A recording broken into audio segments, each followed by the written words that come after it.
40.000 líderes na nossa rede de mentoria, Casa do Destino, e 6.000 pastores conectados diretamente a gente. Ou seja, nós não somos uma denominação, nós não somos cobertura espiritual de ninguém, nós somos uma rede de mentoria. É porque é muito novo, a pessoa não entende. A pessoa às vezes vem me dar um dízimo, não foi que pastor, eu não sou nem igreja, eu sou pastor auxiliar numa igreja. Não sou cobertura, é uma rede de mentoria. A gente está aqui, por incrível que pareça, só para te dar conselho para avançar. As pessoas não acreditam, porque elas estão acostumadas a estar debaixo de uma opressão. Aliás, o crente gosta de estar com um jugo no ombro, ele gosta, ele adora. Mas não vai ter um juguinho para eu carregar aí, não. Não tem algo para eu fazer, não tem um dinheiro para dar, não tem nada, é só aprender, pode ser? Eu não acredito, ai, tem coisa de Satanás aí, só aprender. Porque Deus está levantando pessoas na terra que já estão supridas pelos céus. E elas não vão precisar de artifícios humanos, porque elas estão sendo supridas pelos céus, e elas vão pegar o que estão recebendo do céu e passar para aqueles que estão à volta. Prepare-se, porque toda a missão... Quem aqui já trabalhou por uma empresa? Você já trabalhou por uma empresa grande e viajou por ela? Quem já viajou por uma empresa? Já viajou? Você também? Aí você teve que pegar avião? Teve? Quem pagou essa passagem aí?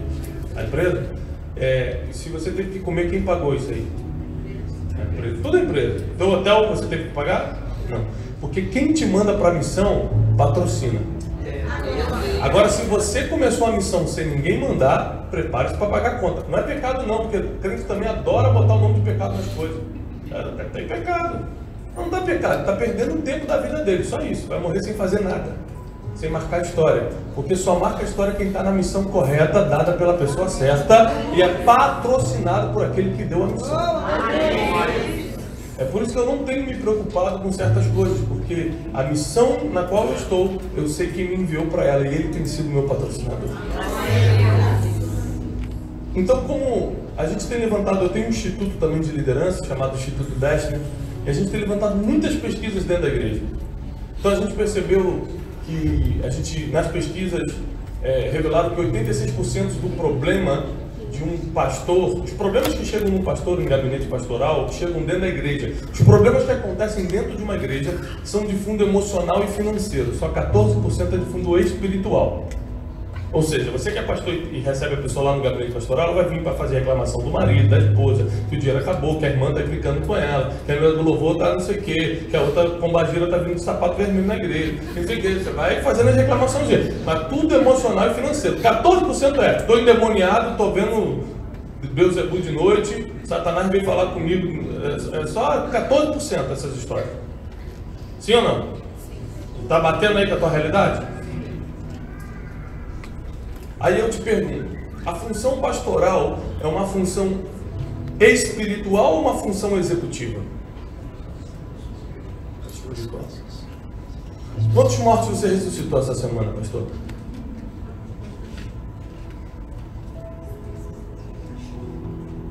Tá bom, mais fácil.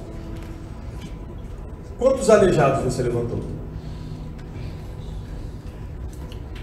Quantos enfermos levantaram da cama porque você botou a mão essa semana nele? Quantos demônios foram embora? Tá bom, agora é facinho, demônio, pronto. Quantos demônios você expulsou essa semana? Agora você que é líder, que é pastor, quantas vezes essa semana você teve que ligar ou receber ligações de cadê o negócio? Pagou a conta de não sei o quê? O fulano vai abrir a porta da igreja às 7 horas? Quem vai estar lá amanhã? Reunião de obreiros não sei o quê? Quem teve que tratar de coisas administrativas ou financeiras essa semana da igreja? Todo mundo.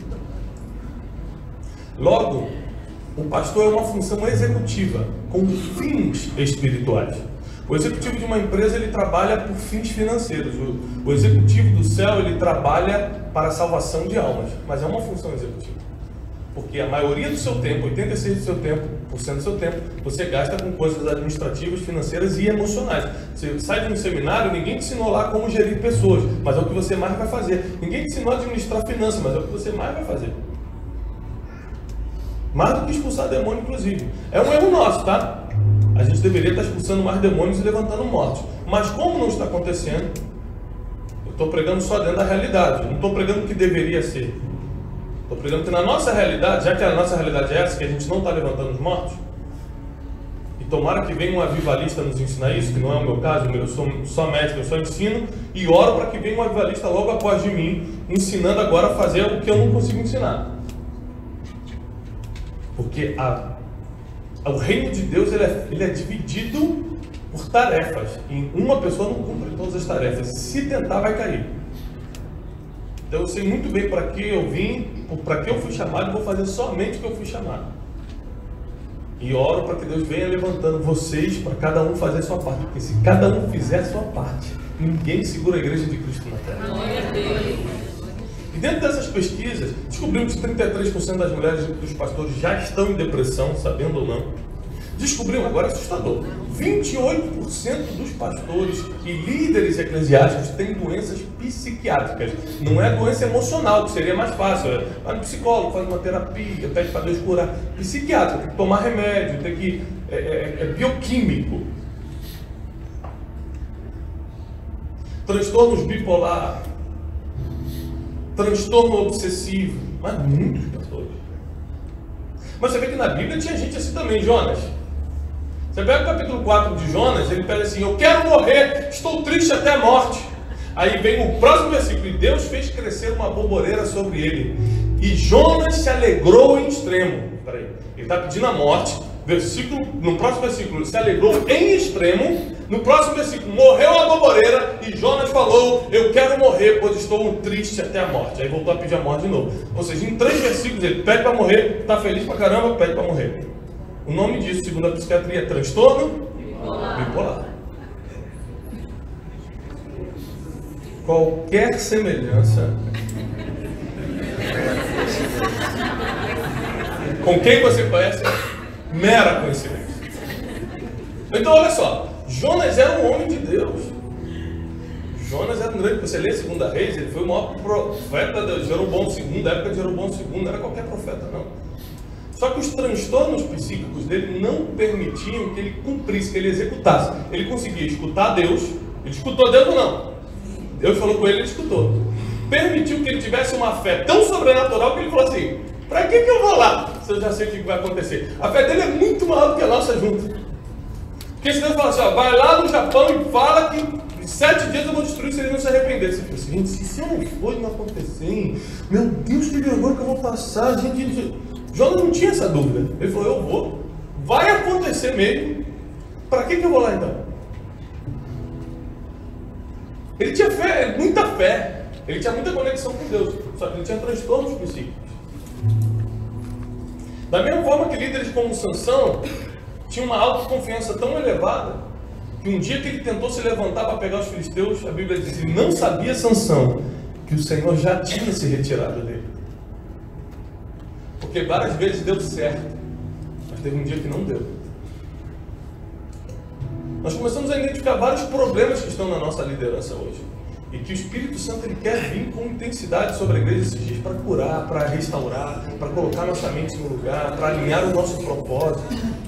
Quanta gente vivendo fora daquilo que foi chamado para fazer.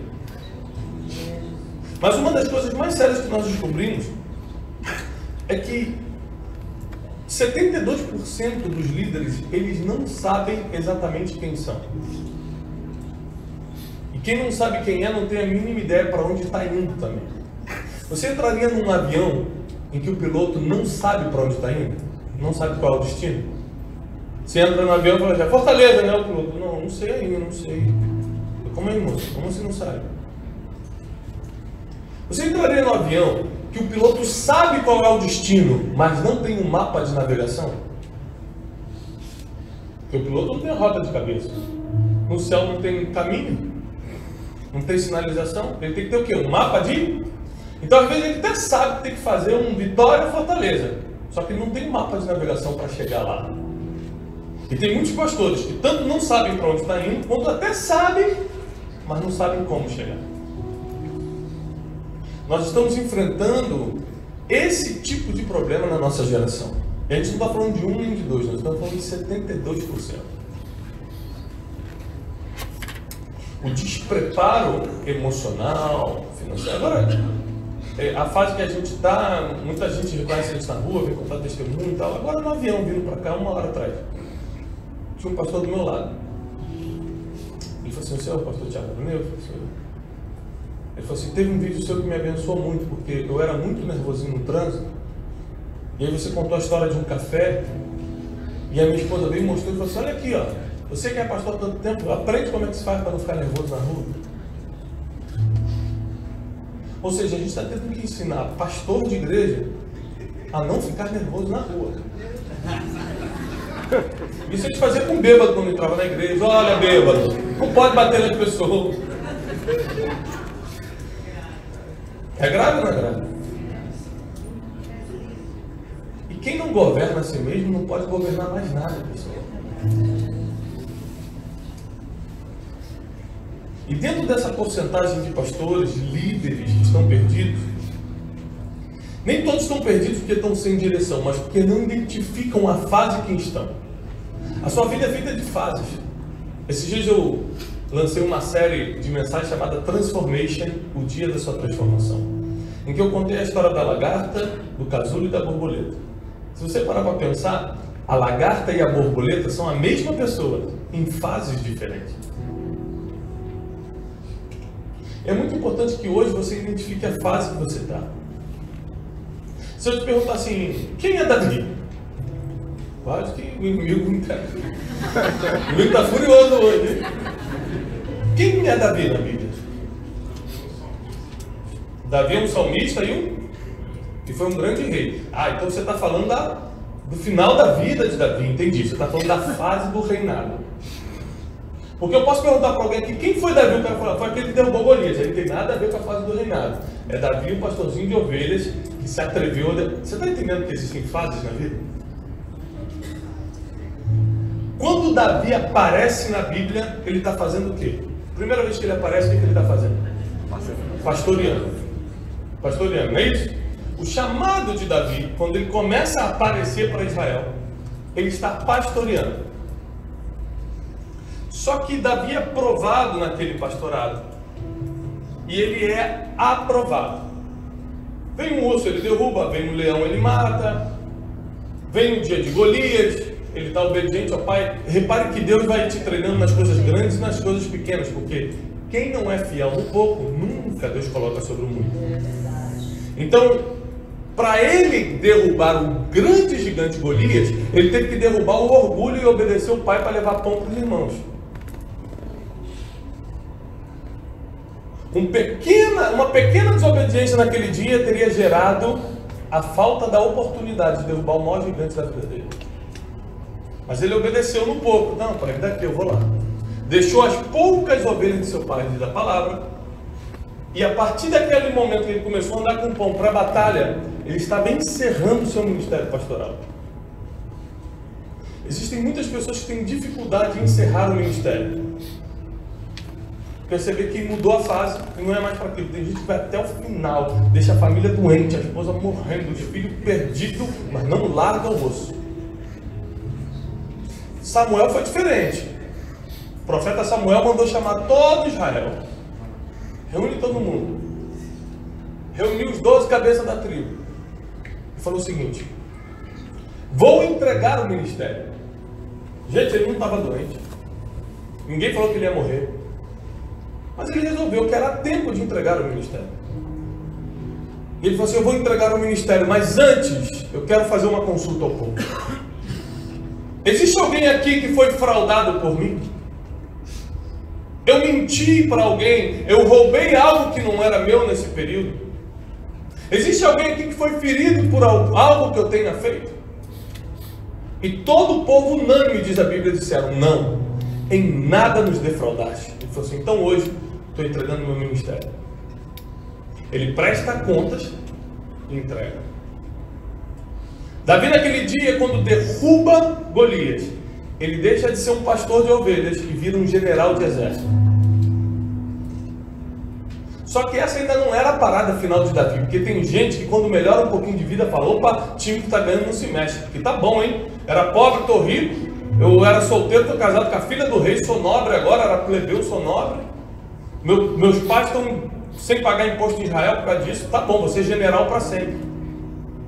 Quando você está numa posição muito boa, que você quer acostumar a ficar ali, Deus começa a mandar inimigos para te expulsarem dali. Se Saul não perseguisse Davi, nós não teríamos o maior rei de Israel que já teve. Glória a Deus. Ele seria para sempre o general.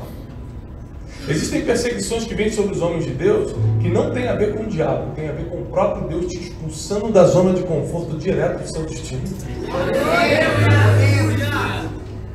Quando Davi começa a fugir para as cavernas, ele começa um segundo treinamento. Um treinamento emocional, um treinamento de caráter. Por quê? Caráter por quê? Porque ele podia tocar em Saul e não tocava. Deus sempre vai te dar a oportunidade de tocar em coisas que você quer tocar, mas não deveria. Só para ver o que você vai fazer. Não pense que Deus não gosta de apostar, porque Ele gosta. Tem que te dar uma base bíblica para isso, né? Claro. Abre lá em Jó. Você vai ver o que ele fala com o diabo. Duvido que ele me trai, o Satanás. Também você protege ele, você abençoa tudo que ele faz. Eu quero ver você deixar eu tocar em tudo nele e ele continuar. Deus, tá bom, tá feito. Toque em tudo, só não tira a vida dele e vamos ver o que vai acontecer. Primeira vez que Deus e diabo se encontram para uma reunião, é para fazer uma aposta sobre um ser humano. Duvido que ele vai falar mal, duvido que ele vai blasfemar, duvido que ele vai murmurar. A murmuração é uma coisa tão séria para Deus e uma arma tão grande para o diabo, que a única coisa que Deus apostou para o inimigo é que o servo dele não iria murmurar. Eu aposto que ele não vai reclamar de mim, eu aposto que ele não vai blasfemar contra mim, porque eu tenho uma aliança com ele, ele me ama, ele vai fazer isso.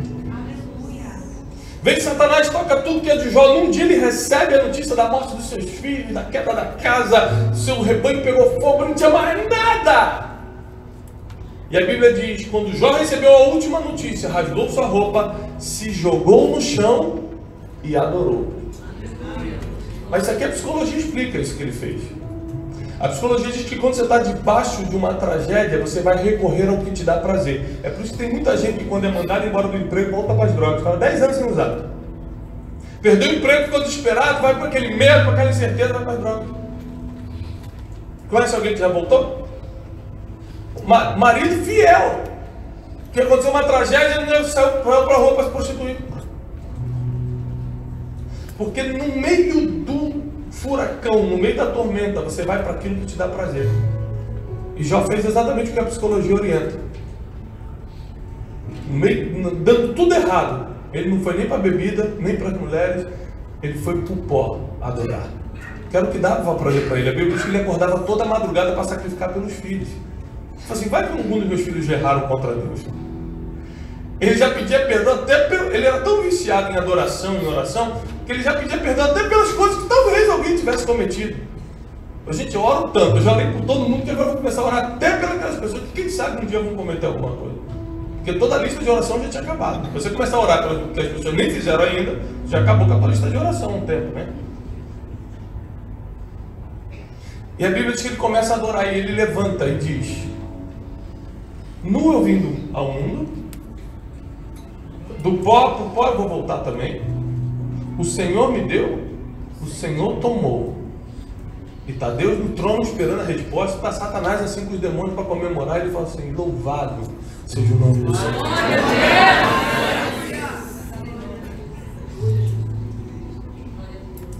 Louvado seja o nome do Senhor.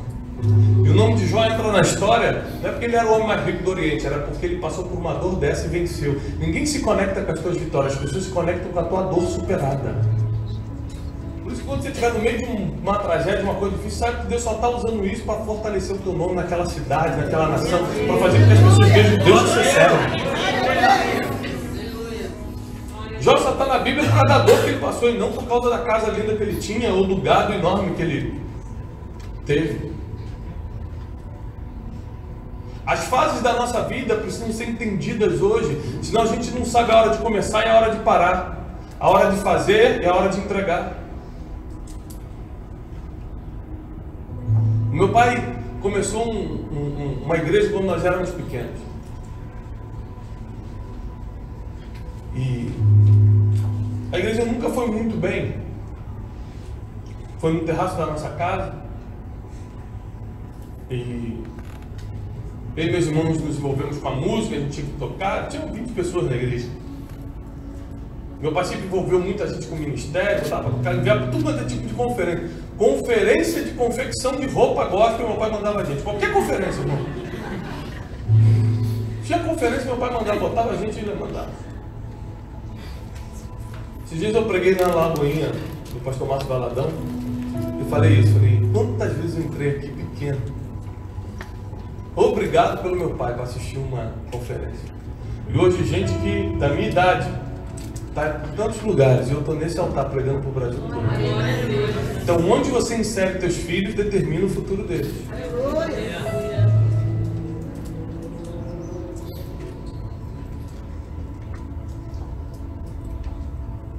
Então, chegou um tempo que a igreja não estava indo mais para frente. Meu pai chamou a gente e falou assim, olha, eu vou entregar a igreja.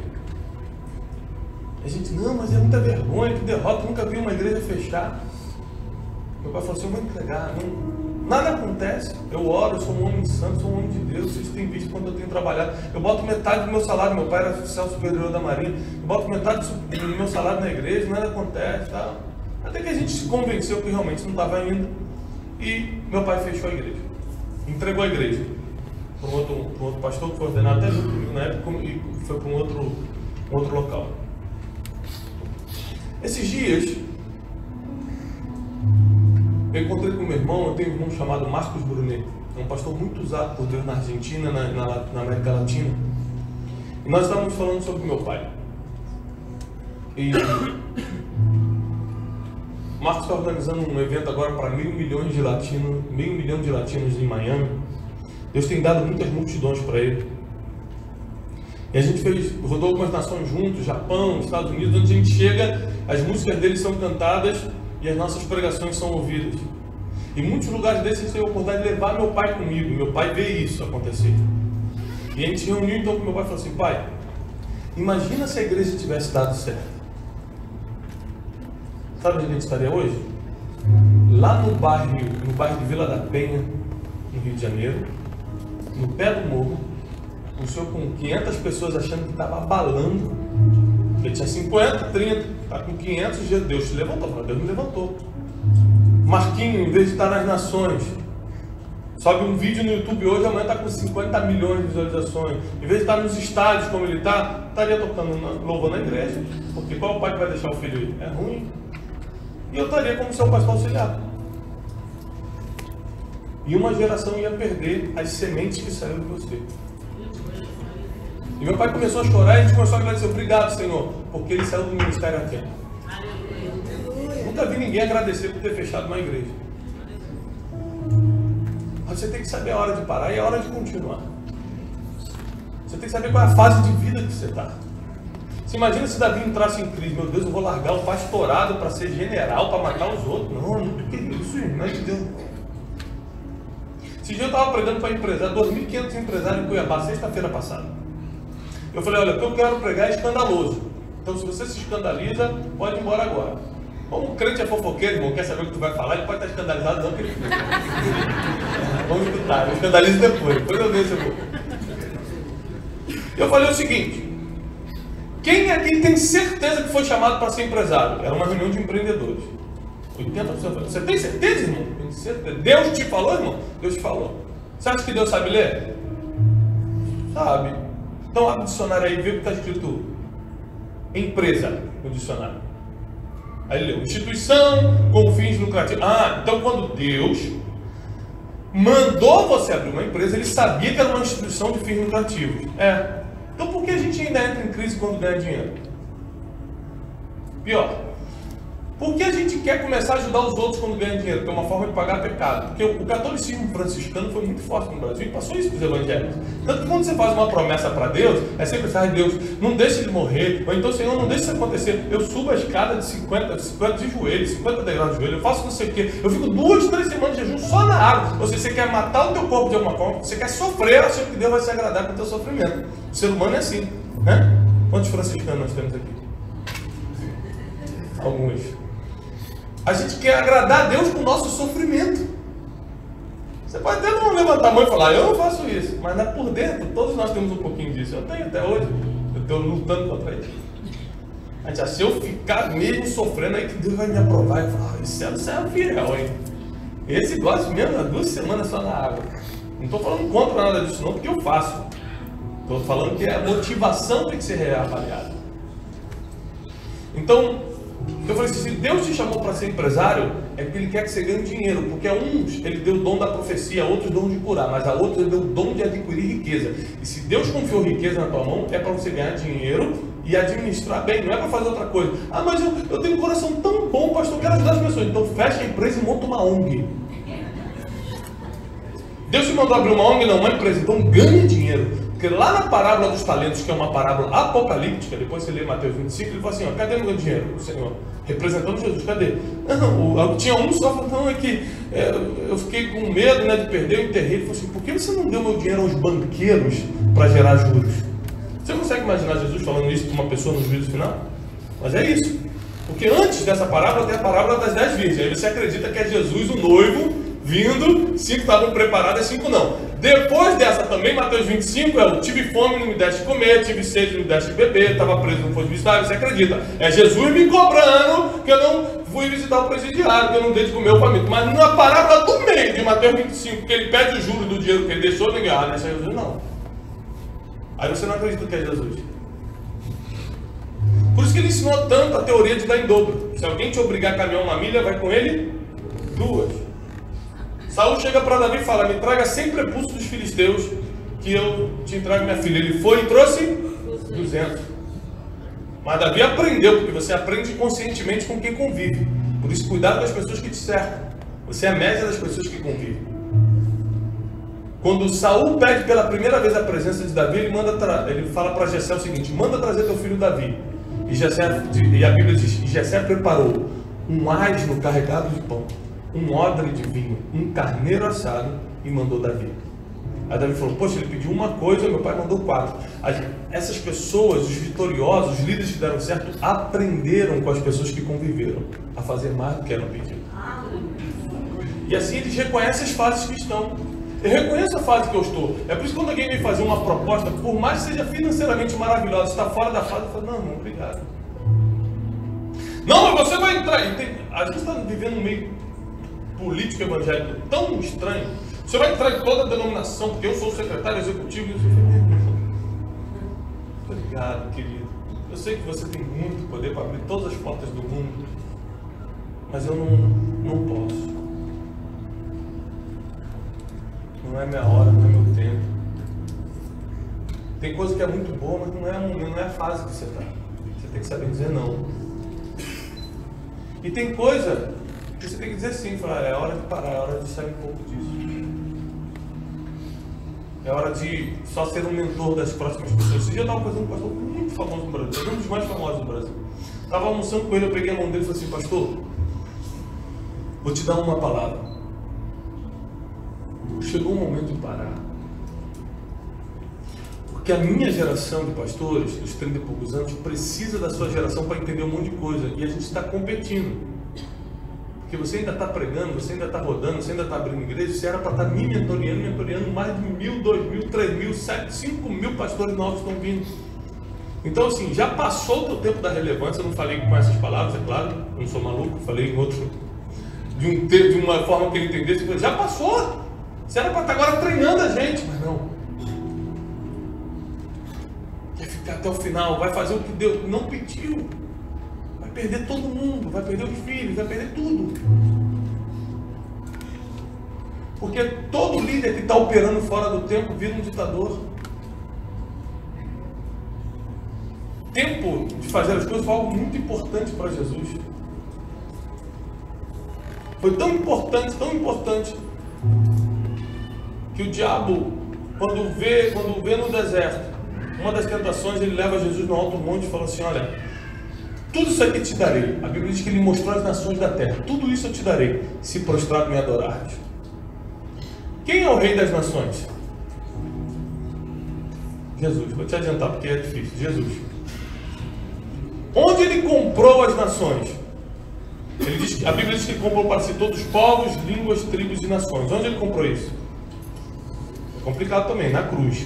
Note aí. Na cruz.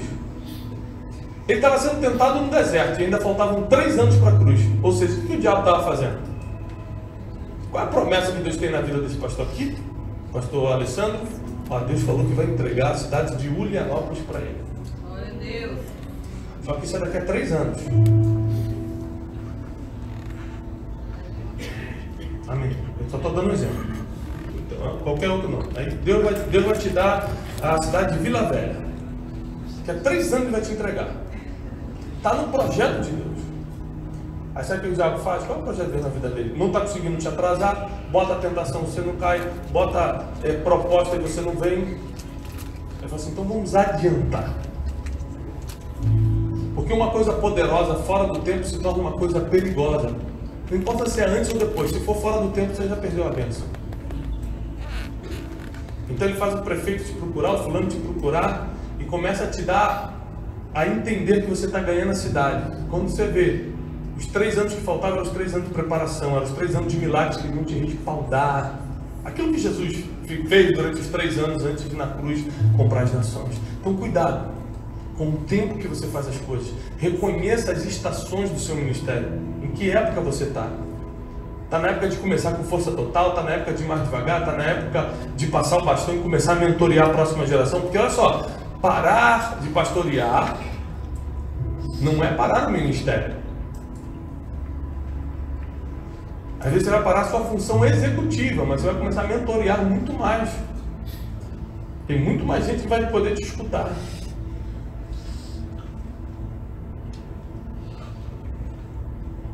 Reconhecer isso.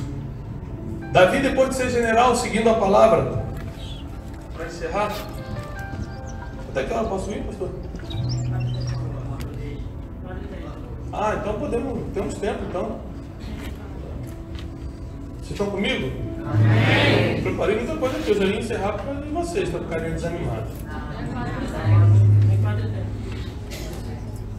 E Davi, ele chega então no lugar onde Deus chamou ele para ser rei. Dali já não tem mais como sair. Onde começam os verdadeiros problemas? Quando você chega no topo da montanha, onde não tem mais para onde ir. Uma vez eu fui esquiar e a gente começa a subir a montanha de neve, aquela dificuldade, você vai perdendo ar. Você prepara o físico, né? Meu Deus, foi difícil, que gelo e cai neve por dentro da bota, você começa a ficar congelado, né? Uma dificuldade sem fim. Quando você chega lá em cima, você fala, meu Deus, o que eu vim fazer? Tudo, você não vê nada, vento tirando tudo quanto é lado. Foi aí que eu percebi que estar no alto da montanha, estar no topo da montanha é muito mais difícil do que o caminho até lá. Quando você chegar no lugar onde Deus queria que você estivesse, ali começam os problemas. Davi não caiu quando era um jovenzinho pastor de ovelha, ele caiu quando era um rei estabelecido e viu a mulher dos outros e quis. O escândalo com Absalão não veio quando ele era um general de exército, veio quando ele era rei estabelecido. Porque a Bíblia diz que assim como o ouro é provado pelo fogo, o homem é provado pelos louvores que recebe. Sabe o que isso quer dizer? Que você não é provado quando está no deserto, quando está na dificuldade. Com um filho no hospital, meu irmão, você faz o que Deus te pediu. Ele fala, quero 48 horas de jejum, você faz 62 horas. Quando você não tem dinheiro para comprar um prato de comida e Deus te pede uma coisa, eu quero 100 reais na oferta, vai dar 200. Vai ficar sem 30. Porque quando você está mal, você faz muito mais. Agora a Bíblia diz que o homem é provado pelos louvores que recebe. Você só recebe louvor quando está por... É nesse jeito que Deus vai fazer. Agora vamos ver como é que está o coração dele. Agora não está faltando nada. Agora está tudo bem. As contas estão pagas, não tem ninguém doente. O ministério está fluindo. Vamos ver como é que está o coração dele. E foi nessa época que Deus foi provar Davi e ele se entregou. Então, se você não reconhecer as fases que você passa no ministério, o que cada uma dessas fases traz para você, você está vulnerável. E a única blindagem que o líder pode ter hoje é o conhecimento. A própria Bíblia diz que o povo perece por falta de conhecimento. Não é por falta de oração, de santidade, de subir no monte. É por falta de conhecimento. Quando você conhece alguma coisa, você já começa a ficar blindado contra ela. E eu identifiquei nos grandes líderes bíblicos 3 coisas muito importantes para que você possa ser um líder do futuro. Uma das coisas que a gente discutiu muito na conferência Destino foi sobre os próximos anos da igreja. A igreja já mudou muito, mas os próximos 10 anos vão ser drásticas mudanças. Drásticas. E nós precisamos aprender a pastorear a igreja do futuro. Vou te fazer uma pergunta simples para você que é pastor. Quem pastoreia suas ovelhas? Quem aqui é pastor? Quem é pastor presidente de igreja? Foi pastor presidente de igreja? Você é pastor presidente de igreja? Quem pastoreia suas ovelhas? Na sua opinião, assim, o que você acha? Quem está pastoreando suas ovelhas? Ah, rapaz, esse cara é... Ah, pastor Joel. Isso aí, pastor. Porque tudo que o senhor falar, eles podem gostar. Mas o senhor vai falar no domingo. E 24 horas por dia ele vai escutar a internet. Aí ele vai escutar o cara que é mestre em angiologia, que vai falar que o anjo... Aí no dia que tu pregou, ele ficou tão emocionado com a pregação desse cara no YouTube, quando você pregar alguma coisa dele, ele fala assim, pastor Joel, pô, tô 20 anos aqui, o cara veio com uma palavra dessa fraquinha. Acho que eu vou sair daqui. Porque a gente escuta todo mundo na internet. Tem um monte de gente boa. Então você está fixo numa igreja, mas quem está pastoreando os seus membros não é mais você, pastor. Porque ele escuta todo mundo agora pela internet. E pior, ele mistura tudo e forma uma teologia própria. Agora tem de teólogo. Rapaz, Calvino tivesse vindo, estaria... Tem gente usando o nome de Calvino. Às vezes eu boto, a gente tem muito seguidor no Facebook, né? E tem vídeos nossos, tem 40 mil comentários. Não dá para nem ver. Às vezes eu paro lá para ver, aí fico vendo os teólogos de sofá, né? É aquele cara que não faz nada, não trabalha, vai lá e fica vendo o trabalho dos outros na internet criticando. Você pode ver que todo crítico nunca está fazendo o que você está fazendo. Você nunca vai ver um pastor de igreja entrando no Instagram do outro pastor e falar assim, que horrível, hein? Vai trabalhar, vagabundo! Quem faz isso é o cara que está no sofá, frustrado, sem fazer nada. Eu sei disso porque eu entro, quando eu pego uma crítica dessa, eu entro no Facebook do cara. Tem 5 amigos. Tem 5 amigos, ou seja, se ele tem 5 amigos virtualmente, imagina quanto eles têm de verdade. Menos 2. Quantos amigos você tem? Menos 2. E aí é esse cara que quer entrar e dar opinião do teu ministério. Falar que está certo, está errado. Que é de Deus, que não é de Deus, o que Calvino acha sobre isso, o que Lutero diria, se visse na dessa, eu não sei o que Lutero diria, eu sei o que Deus me falou. Porque uma tendência do ser humano, e isso é natural, não é o demônio, é o ser humano, é adotar referências e o pecado está aqui, copiar a referência. Ter referência é uma coisa, copiar é outra, porque cada um de nós somos pessoas únicas, criadas por Deus com propósitos específicos. Você só vai fazer o que você pode fazer, você nunca vai dar continuidade ao que Calvino, ao que fulano, o que o Charles Finney, ou que qualquer outro, um avivalista começou. Você é você. Você pode ler, ter como referência, usá-los como base para te animar no ministério. É por isso que muitos movimentos de célula tal, disso, daquilo tal, não deram certo. Porque o líder que fez o negócio acontecer tinha um temperamento apropriado para aquilo. Por exemplo, o cara era dominante, é um dos temperamentos. O cara tem, vamos fazer bem você, o cara tem a força natural, psicológica para fazer. Aí chama um cara que é analítico, aquele cara que é só dos números, que deixa quietinho, fala, você também tem que fazer isso, você tem que replicar isso, o cara não consegue. Então o que Deus deu nunca é em massa, é sempre único. Funciona com você. Muitos líderes bíblicos entenderam isso. Você vê que Josué foi o sucessor de Moisés, mas o ministério dele não teve nada a ver com Moisés. Moisés era um libertador, Josué era um conquistador. Não é que ele deu continuidade, ele era outra pessoa com outro chamado. Estão entendendo isso? Tinha referência, mas não era cópia.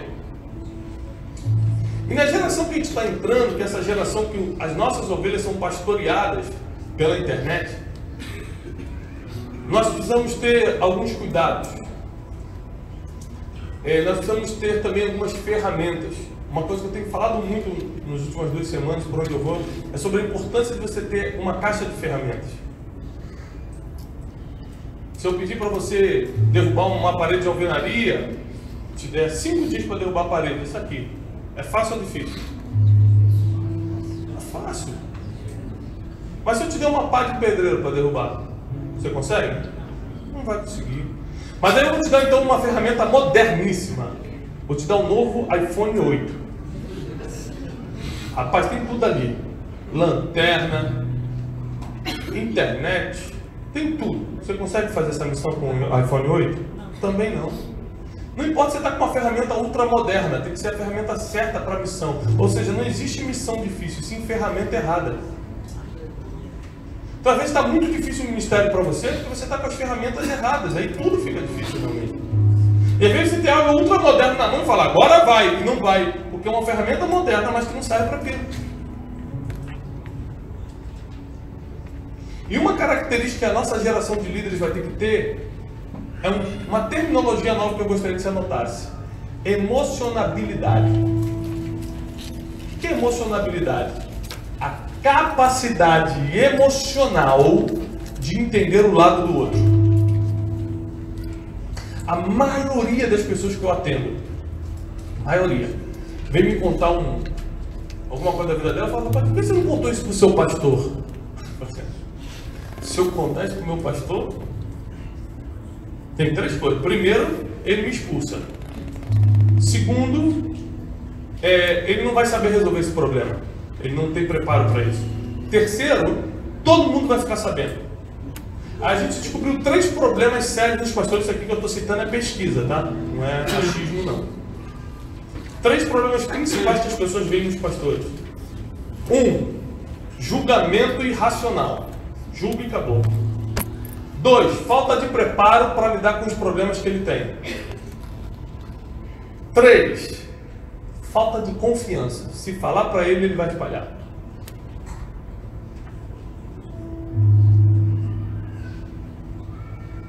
Esse dia eu estava na mesa com um grupo de pastores. Aí um pastor chegou atrasado porque estava atendendo uma ovelha que é uma pessoa conhecida no Brasil. Sentou e falou, desculpa, eu estava atendendo fulano. Rapaz, o cara está com um problema. Botei a mão nele e falei, pastor, ninguém quer saber. Sabe por quê? Se o senhor contar o problema dele aqui, eu vou achar que quando eu contar meus problemas para o senhor também vai falar os meus. Porque quem fala mal dos outros para você, vai falar mal de você para os outros. Então,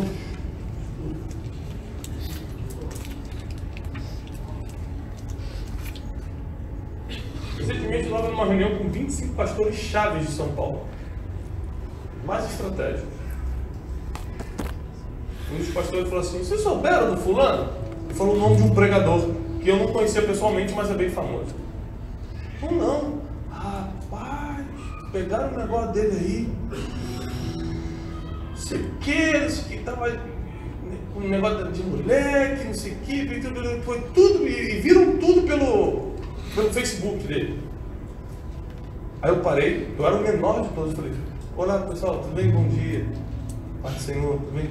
Pastor, desculpa, o senhor citou o nome de um pastor aí, que até agora para mim era um homem de Deus. Está me dando uma notícia que está até me abalando um pouco emocionalmente, porque a gente escuta muitas pessoas, a gente recebe de Deus, de repente a gente recebe uma notícia dessa. A Bíblia diz, pastor, que a gente não pode aceitar uma acusação contra um presbítero sem 2 ou 3 testemunhas. Então estou errado, pessoal? Não é. Está na Bíblia? Tá. Então, já que o senhor não tem a testemunha, um print de internet, o print da tela serve, porque vale mais do que 10 testemunhas, né? Mostra o print pra gente do que o senhor acabou de falar. Não. Na verdade é que me contaram, quando ele falou me contaram, eu levantei e falei assim, o que, pastor? O senhor está com 25 pastores de São Paulo, a maior cidade da América Latina. Esse assunto vai correr em 2 dias pelo Brasil todo. Uma coisa que te contaram, o senhor não sabe, o senhor não viu e botou o nome de um homem de Deus, pai de 3 filhos. Nessa conversa, o senhor nem viu. Aí eu comecei a ficar nervoso. Aí a inteligência emocional ficou na porta me esperando. O senhor botou um pastor em xeque. Pastor, você sabe como é que funciona o cérebro humano? Já era, a gente já registrou o que o senhor falou. Nunca mais a gente vai ver esse pastor da mesma forma. Ele tendo feito ou não tendo feito, eu já estou achando que ele é um bandido. Eu já estou achando que ele é um safado. Só que o senhor citou o nome dele, juntando com a mesma frase adultério.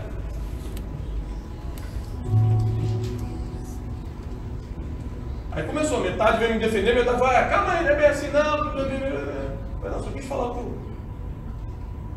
Porque hoje a gente começa a viver a Bíblia, irmão, então radia tudo e vamos montar outra coisa. Que a igreja tem que seguir a Bíblia. Quando você vê alguém vindo falar mal do pastor para você, fala, peraí, não tem testemunho? Não, então Sai daqui, por favor, em nome de Jesus, tá?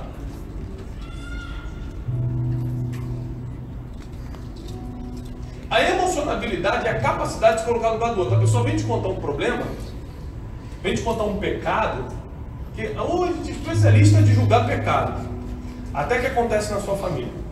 Eu estava conversando com um dos maiores pastores do mundo recentemente, um pastor que foi pregar na nossa conferência.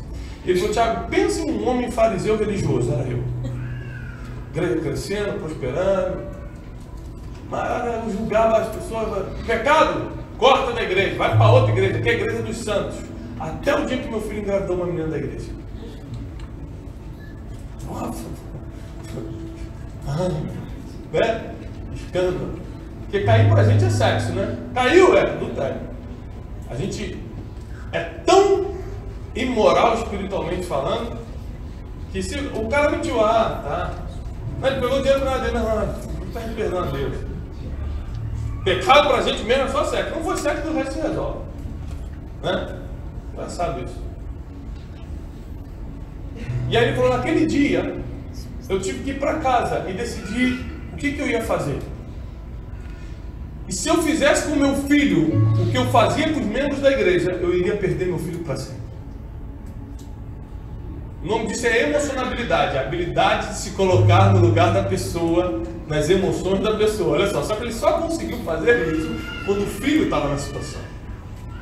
Ele não conseguiu olhar para um jovem de 18 anos e falar: pastor, me perdoa, eu engravidei minha namorada. Se colocar no lugar dele, ver a confusão mental que ele está passando, cadê o pai dele, por que está contando para mim primeiro?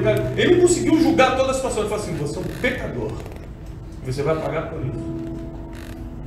Mas o dia que o filho dele cometeu, ele aprendeu até como que lidar com isso. Ele falou: nunca mais na minha vida eu julguei pecados de ninguém.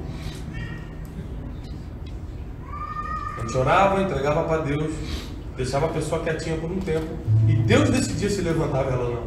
Porque a verdade é que quando Deus levanta, ninguém segura mesmo, não, irmão. Essa é a verdade. E quando Deus quer que ele fique parado, não adianta o pastor ordenar bispo, que ele não levanta mais. Então no final está na mão de Deus. Só que a emocionabilidade, essa capacidade de a gente se colocar, é diferente da empatia. A empatia eu me coloco no lugar da situação que a pessoa está. A emocionabilidade, eu sinto a emoção da pessoa. Cara, que confusão mental esse cara deve estar passando. Você que julga homossexual, por exemplo, é porque você nunca parou para conversar com um. Para saber o que aconteceu com ele com 4 anos de idade. Quem já viu o filme A Cabana? Já viu? Aí no final fala assim: mas como é que ele está conversando com Deus, né? Mas como é que você deixou? Você vai perdoar o cara que matou e estuprou minha filhinha? Aí ele falou: deixa eu passar um vídeo aqui para você. Aí começou a passar um vídeo de uma criança sendo violentada pelo pai. Ele começa a chorar: que coisa horrível, para com isso. Eu paro. Quem é essa criança? Foi o que violentou sua filha. Você quer que eu castigue quem aqui?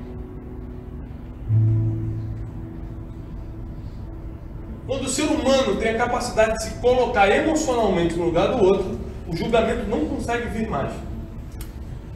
E eu estou citando algo escandalosamente emocional aqui, a perda de um filho. E a pessoa tem que perdoar porque viu o passado da pessoa que matou. Só que a gente passa por situações muito mais simples que essa e não perdoa. E não deixa para lá, não aprende a lidar. Só que na igreja do futuro isso não vai existir, sabe por quê? As pessoas, elas querem ser amadas, querem ser aceitas, elas vão correr para onde encontram aceitação. Aí a igreja da esquina vai começar a crescer, vai começar a explodir, você vai ficar lá. Lá também pode tudo. Você vai começar, claro. Se você está com 15 e o cara do lado começou ontem, está com 100, você vai, lá pode tudo. Pecado está superabundando, é bom que vai superabundar a graça. A gente sempre quer dar uma desculpa para os nossos fracassos. Se o outro está crescendo é porque está servindo o diabo, porque você mesmo que serve a Deus, ó, é pouco, mas vai tudo para o céu. Mas na verdade a gente está com inveja de quem está crescendo. Se você falar isso de coração, amém. Agora, se você fala isso lá no fundinho com uma inveja que os outros estão crescendo, reavalie suas motivações, veja o que você tem que mudar, qual estratégia você tem que mudar para crescer. Porque é da vontade de Deus que todos nós atingimos o máximo do nosso potencial como líderes, como pastores.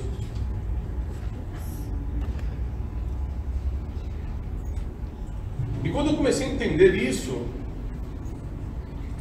quando eu comecei a estudar sobre as igrejas e ver onde a gente estava errando em relação ao futuro, eu comecei a ver que essa capacidade de se colocar no lugar das pessoas, de sentir a emoção das pessoas, vai ser um dos maiores trunfos de um pastor. As pessoas querem ser cuidadas, as pessoas querem levar os seus problemas e terem solução.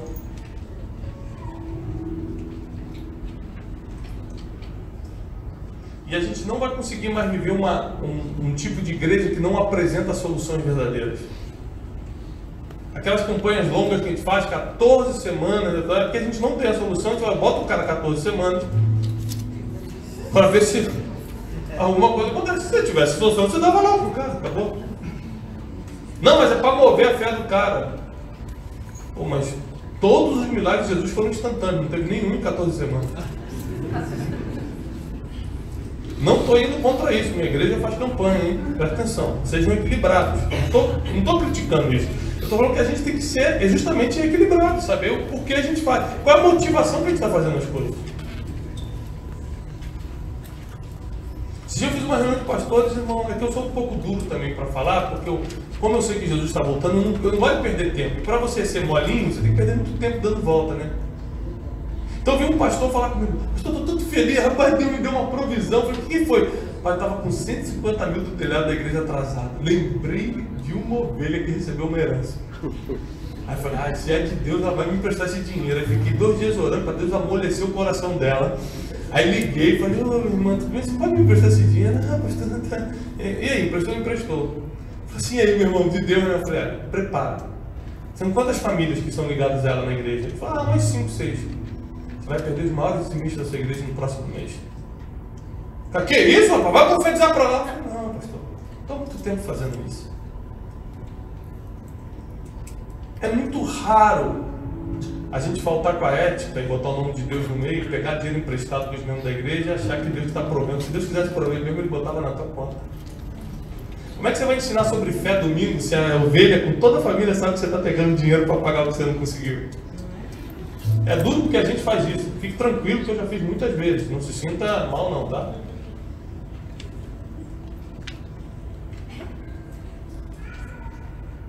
Só que aí quando você for pregar sobre fé, que Deus é o provedor, fala, não, pastor.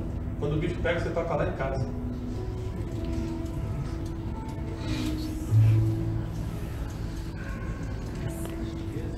Tem muitas coisas que precisam começar a mudar dentro da igreja. Eu posso falar, a maioria não é culpa dos pastores. Às vezes a gente fala, que pastor 71? O pastor só fala, não. Às vezes ele só fez o que fez financeiramente, porque nunca ninguém ensinou para ele que ele precisa ter um prolabore e não mexer no que é da igreja. Ele não sentaram e não ensinaram a conta para ele. Ele acha que pode pegar tudo e fazer o que ele quiser. Mas isso o empresário faz também, não é só pastor não. Eu, como sou master coach por profissão, eu atendo muitos empresários. A maioria deles mistura pessoa física com PJ. Só que o dinheiro que está na PJ, que é a pessoa jurídica, não é dele. É de fornecedor, é dos clientes. Então o lucro é muito pequeno. Mas ele vai num jantar, gasta 2 mil, passa o cartão da PJ e fala, pô, tem 6 milhões aqui. Porque ele não sabe que aquele dinheiro não era para ser usado. E lá na frente a conta vai chegar.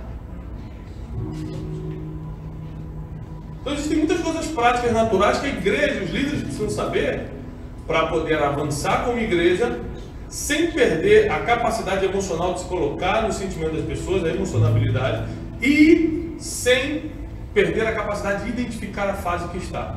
Se você conseguir sair daqui hoje identificando a fase que você está, eu tenho 36 anos, eu sei exatamente a fase que eu estou, e eu sei onde eu vou estar daqui a 10 anos. Se Jesus não vier ou não me levar antes, eu sei onde eu vou estar daqui a 10 anos. Só tem 2 coisas que podem mudar meu destino: a vida de Jesus ou a morte. São 2 coisas que eu não controlo. Fora isso, irmão, eu estou trabalhando para os próximos 10 anos.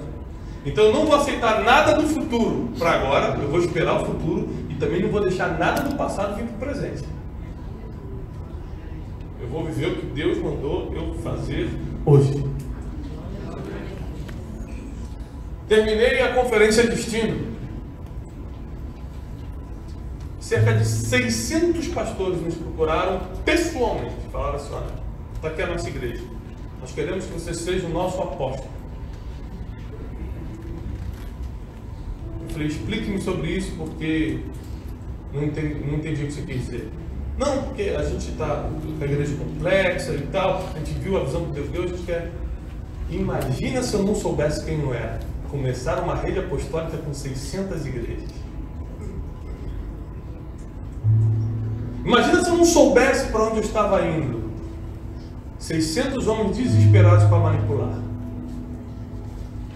Imagina se eu não tivesse uma palavra do céu. Eu ia brincar aqui na terra. É por isso que você não pode sair daqui sem uma palavra de Deus, sem uma rota para o teu futuro e sem identificar a fase que você está vivendo. Porque chega a proposta que chegar, você vai saber dizer, não, pastor, vamos fazer o seguinte, anota no WhatsApp, você vai ser meu amigo, eu vou te atender a hora que o senhor precisar, eu vou estar orando para o Senhor, pela sua família. Você não precisa de mais uma cobertura espiritual, você não precisa de mais uma pessoa dizendo o que fazer. Acredite, o Espírito Santo ele é suficiente. Agora eu quero ter o prazer de te aconselhar quando você precisar. Toma aqui meu WhatsApp. Muitos naquele momento eram curados, começavam a chorar que nem criança, eram curados. Estavam tão acostumados a vir no cabresto de alguém que quando você liberta, não, o Espírito Santo está contigo, eu vou ser só seu amigo. As pessoas começavam a chorar. De tão machucados que estão. O Brasil foi muito machucado. E esse tipo de ferida emocional não vai ter espaço no futuro. É por isso que Deus te trouxe até aqui, Ele está te preparando para algo extraordinário nos próximos anos. Você vai começar a viver coisas que você jamais sonhou. Você nunca sonhou. Nem olhos viram, nem ouvidos ouviram, nem jamais penetrou no coração do homem o que Deus tem preparado para aqueles que o amam. Se há 3 anos atrás você falasse para mim o que eu estou vivendo hoje, eu ia te chamar de mentiroso. É impossível. Estava quebrado, arrebentado, desesperançado. Mas quando Deus quer, Ele te pega pela mão que nem Davi, te tira de trás das malhadas num dia, à tarde está te botando diante de Golias e à noite tu já está no palácio. Quando Deus te chama, quando Deus te escolhe, é de um dia para o outro. Mas a tua preparação foi durante a vida toda, que você não viu a preparação como preparação, você chamava de problema, Deus chamava de treinamento. Você vê como os problemas da vida dele, fala assim, opa, mais um treinamento para ele. Agora ele já aprendeu um pouco mais a lidar com dinheiro, posso confiar um pouco mais. Parábola dos talentos, Mateus 25, a Bíblia diz assim, um senhor foi sair da sua cidade, do seu país, que resolveu distribuir os seus bens. Para um ele deu 5 talentos, para outro ele deu 2 talentos, para outro ele deu 1 talento. Distribuiu a cada um conforme a sua, quem lembra? Capacidade. A única coisa, querido, não seja ignorante, vamos sair da ignorância. A única coisa que Deus não faz acepção de pessoas é para salvação. Não importa se é gordo, magro, preto, branco, japonês, chinês, brasileiro. Mas é claro que Deus diferencia pessoas, e uma prova está aqui em Mateus 25. Ele não deu 5 talentos para todo mundo é filho de Deus, todo mundo vai receber igual. Deus não é socialista. Ele falou assim, toma 5 você, toma 2 você, toma 1 você. Sabe por quê? Eu vou dar conforme a capacidade. Quem Deus acreditava que tinha menos capacidade? O que Ele deu? 1. Quem deu problema? O que tinha 1. Quem deu desculpa? Que não tinha capacidade. Porque quem não tem capacidade dá desculpa. Todos os dois falaram, está aqui, multipliquei, já que você estava demorando, transformei 5 em 10. E o de 1, cadê? Não, é porque você é um servo, você é um senhor que cobra muito, começou a dar desculpa. Porque quem não tem capacidade dá desculpa. Sabe que no final Deus falou para ele? Aquele que não tem, até o pouco que tem lhe será tirado. Pega você, tem 1, e dá para quem tem 10. Harvard Business Review, a revista americana a maior revista americana de negócios, soltou uma reportagem há um tempo atrás de que se toda a fortuna do mundo fosse distribuída igualmente hoje, os 7 bilhões de habitantes da Terra, cada um receberia $1.100.000. É bênção ou não é bênção? Eu vi que todo mundo tem menos de 1 milhão aqui, né? Quem tivesse 5 milhões, meu Deus, que tragédia. Mas para quem tem 100 bi, é uma tragédia. Mas enfim, ia igualar o mundo. Eu sou apolítico, mas é o que o socialismo prega, que não é bíblico. Vamos igualar todo mundo, bota 1 milhão e 100 para todo mundo. A mesma revista, a mesma reportagem diz que 1 ano e 8 meses depois, 1 ano e 6 meses depois, 18 meses depois, o mundo voltaria a ser exatamente o que estava antes. Quem tinha 100 bilhões voltaria a ter 100 bilhões em 1 ano e meio. Quem tinha nada era miserável, voltaria a ser miserável. É a parábola dos talentos. Você pode dar 10 porque tem um que ele vai perder tudo e vai ficar endividado.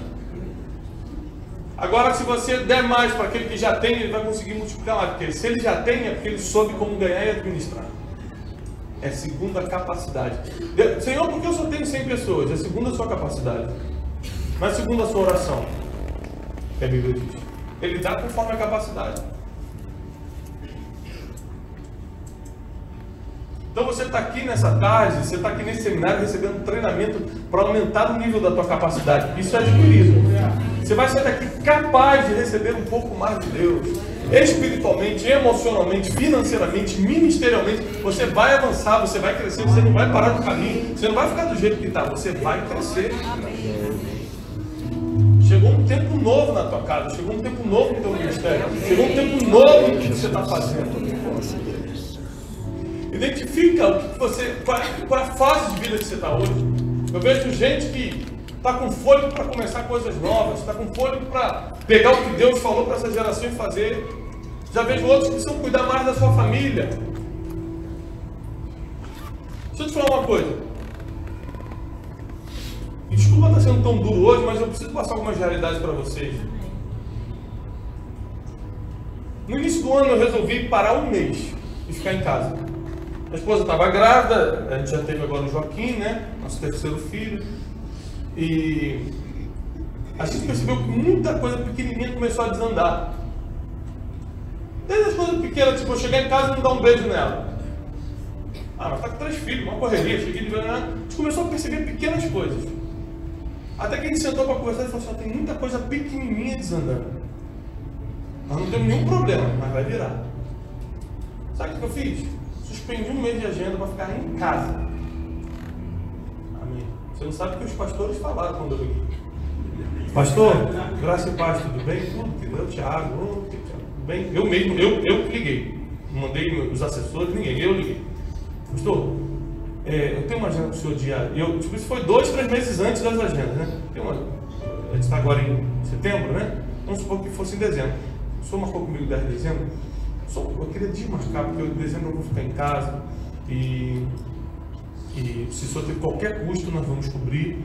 Se já comprou a passagem, por exemplo, nós vamos cobrir qualquer coisa, eu queria pedir perdão. Mas o que é? Você vai pregar em outra igreja? Não. Ah, eu vou comprar a tua agenda. Não, eu vou ficar em casa. O quê? Você vai faltar à igreja para ficar em casa com a família? Aí eu falei assim, olha como é que nós somos, né, pastores? A gente prega no público que a família é a coisa mais importante.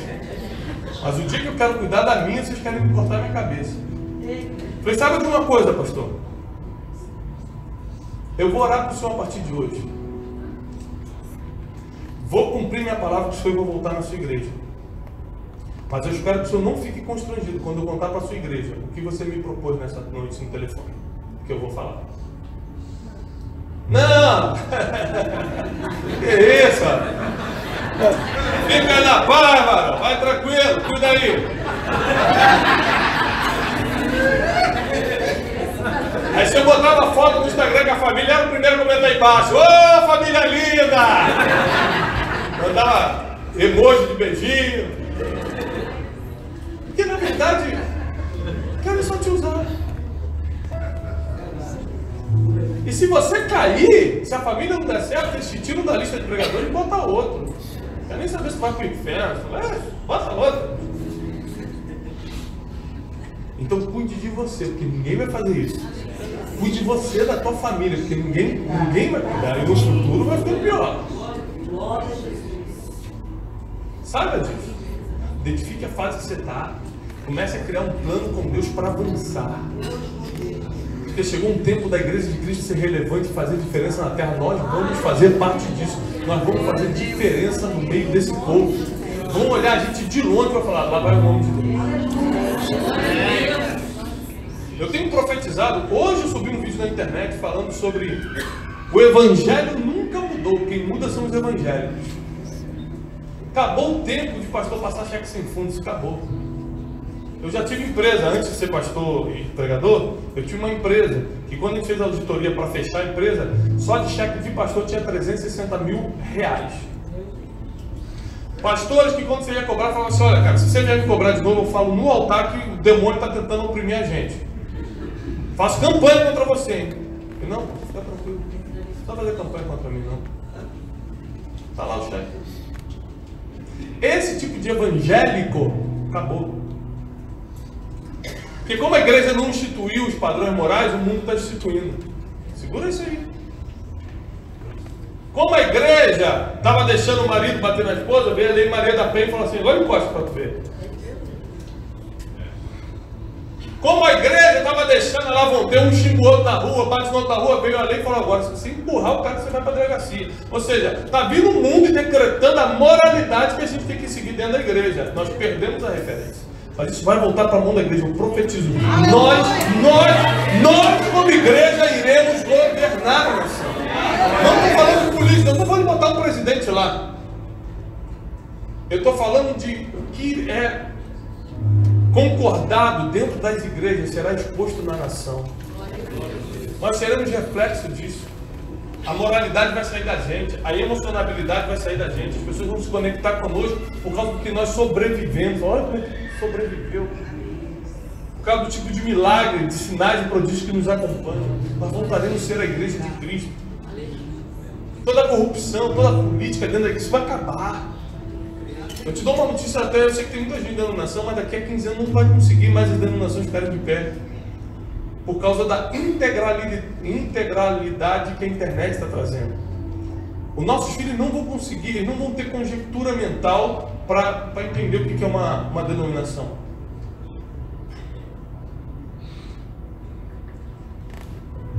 Eu vou falar coisas mais absurdas ainda, mas só para você entender sobre um pouquinho desse futuro.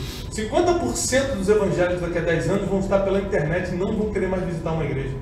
Porque estão feridos com o pastor, alguém já expulsou, alguém falou mal, alguém não aceitou quando ficou grávida, e agora ela restaurou a vida, mas a igreja não quer mais. E ela vai assistir pela internet. Aí você fala assim, eu não concordo com isso, a Bíblia diz que tem congregado. Eu não estou perguntando se você concorda ou não, estou falando que a pesquisa diz que vai acontecer. Não é questão se a gente gosta ou não gosta. É questão que vai acontecer. Quem é crente aqui há mais de 20 anos? Vou encerrar com essa. Vou encerrar com uma pancadinha. Mais de 20 anos? Como é que eram tratados os divorciados há 20 anos atrás dentro da igreja? Dava para pregar? Pregava? Era diácono, servia ceia?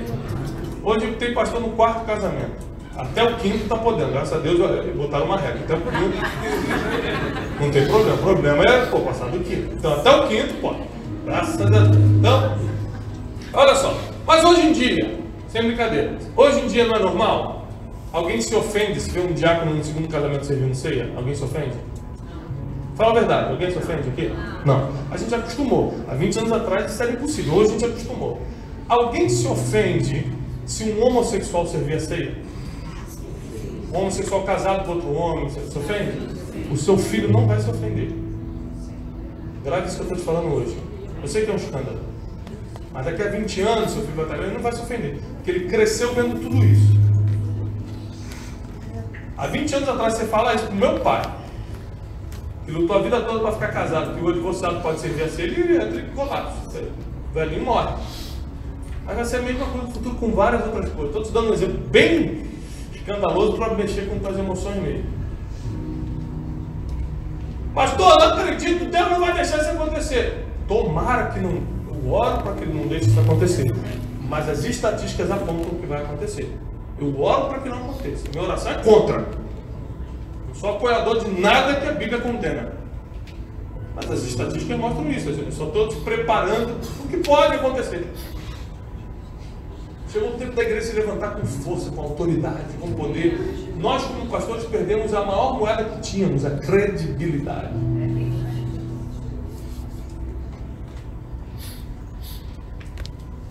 Eu recebo ofertas do Brasil todo. Sabe quando você me viu pedindo uma oferta? Nunca. Tem programa de rádio em São Paulo, falo na internet todo dia para milhões de pessoas. Sabe quando você me viu pedindo uma oferta? Nunca. Não é porque é errado, é porque eu estou lutando para que os pastores resgatem a credibilidade. Quando você tem crédito, você não precisa pedir mais nada. pessoas entendem que tem que abençoar a sua vida, o seu ministério, o seu chamado. Quantas vezes? Eu lembro de um aqui agora. Fui pregar numa grande igreja. Eu nunca na minha vida botei preço para ir num lugar. E nem nunca vou colocar.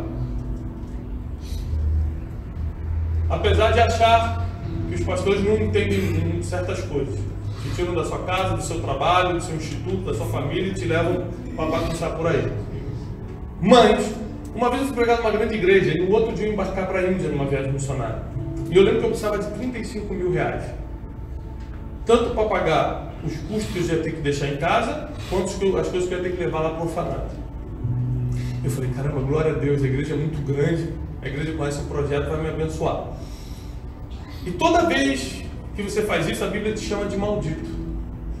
Maldito o homem que confia no homem. Acabou o culto, me levaram para o aeroporto, o pastor me deu 500 reais de oferta. Sentiu aí, né? Você imagina o ataque cardíaco que eu tive. Eu falei, meu Deus, Senhor, como é que eu vou levar para ele? Mas fiquei com o coração tranquilo. Eu falei assim, quer saber? Eu não pedi essa missão. Você que me chamou, eu queria ser empresário. Você falou que não, que tinha que me pautar. Eu falei, não quero me pautar. Você falou, mas eu estou te chamando. Eu falei, não quero. Eu falei, mas eu estou... Então agora você que me chamou. Lembra? Eu quero te lembrar que foi você que me chamou. E eu estava discutindo com Deus, apontando para o teto, porque às vezes eu faço isso na rua. As pessoas dizem, maluco, tadinho, tão louco. E eu estou apontando para o teto e falei assim, Tiago, olha para trás, vem um cara na minha direção que eu não conheço. Você é o Tiago, pastor Tiago? Foi só eu. Irmão, olha só, eu estava escutando o seu culto agora. Foi você estava lá na igreja? Não. Eu escutei pela televisão, estava sendo televisionado pela televisão, não sabia. Televisionado só dá para ser pela televisão, né? Eu quero testar sua inteligência hoje. Estava passando na televisão ao vivo. E eu imaginei, se ele tem que estar na Índia amanhã, ele tem que ir embora hoje. Então eu corri para o aeroporto e estou aqui esperando. O cara não tinha ideia que vou me entrar. Se Deus colocou uma oferta no meu coração, só que eu não tenho como te dar em dinheiro por causa da quantidade. Você pode passar quanto que eu vou fazer e mandar fazer um TED agora? Imagina quanto foi a oferta? 34.500. 34.500.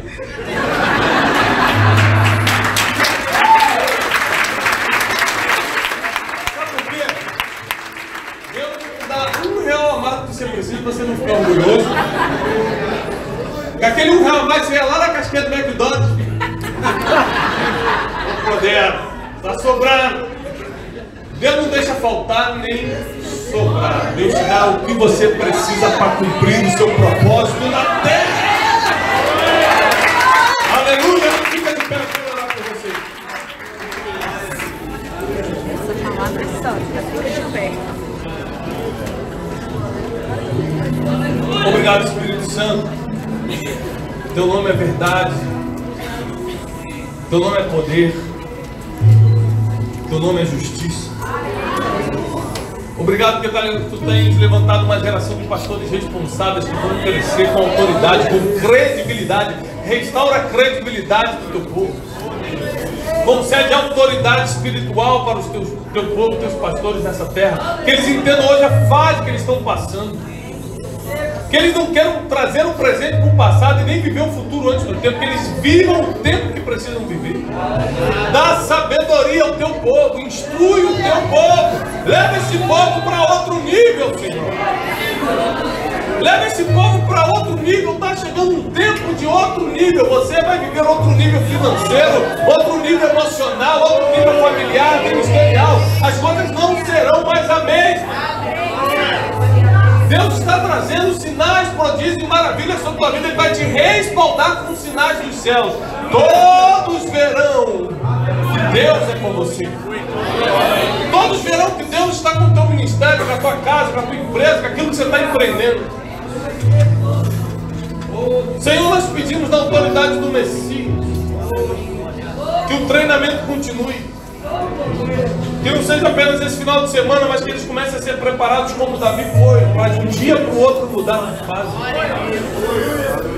Levantam pessoas, Senhor, que estão com compromissadas com a tua palavra aqui, compromissadas com o teu reino. O reino é aquele que todos ganham. No império só um ganha. Nós queremos, Senhor, fazer aquilo que está no seu coração. Honra a tua palavra em nossas vidas. Declaramos isso na autoridade do nome de Jesus Cristo. Amém. Tome seu assento.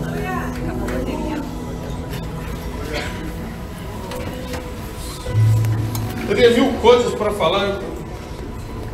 E ele está no primeiro ponto.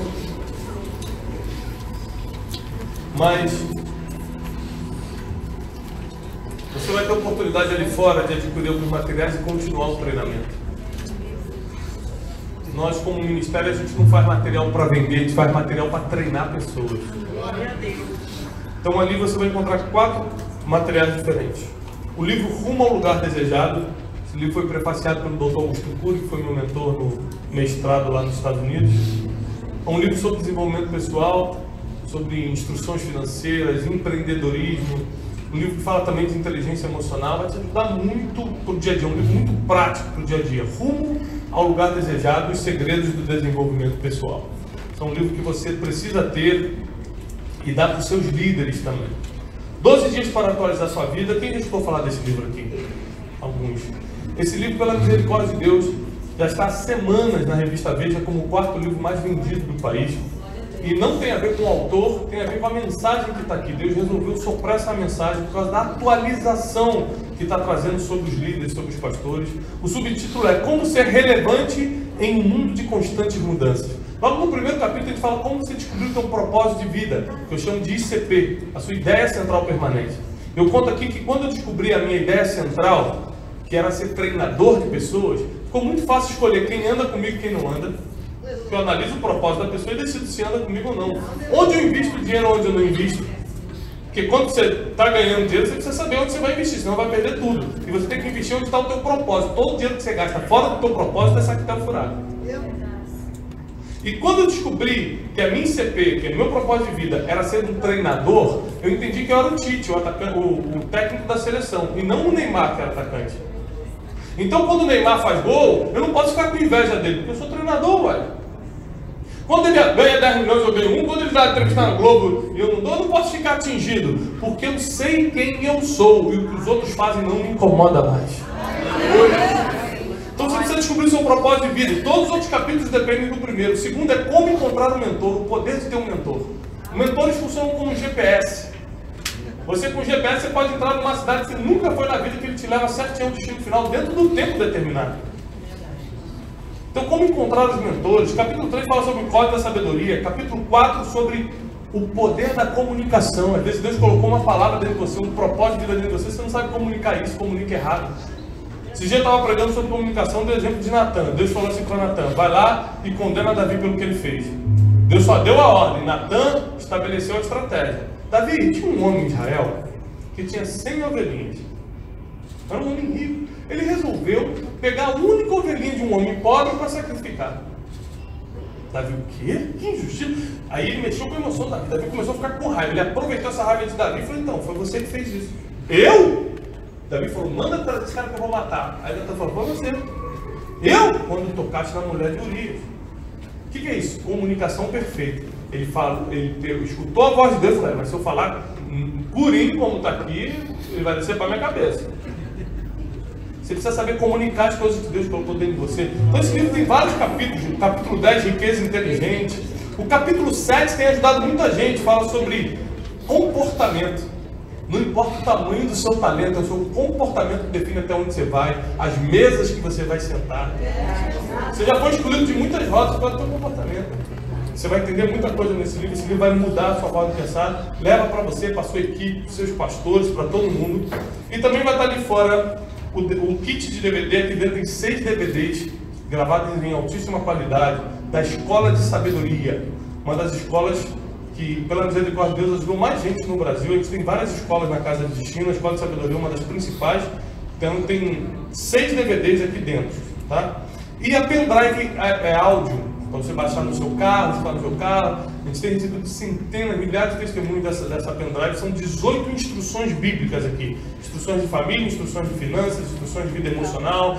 Tem vários tipos de instrução, são 18 aqui, quase 20 horas de gravação para você estar no seu carro, baixar no seu computador.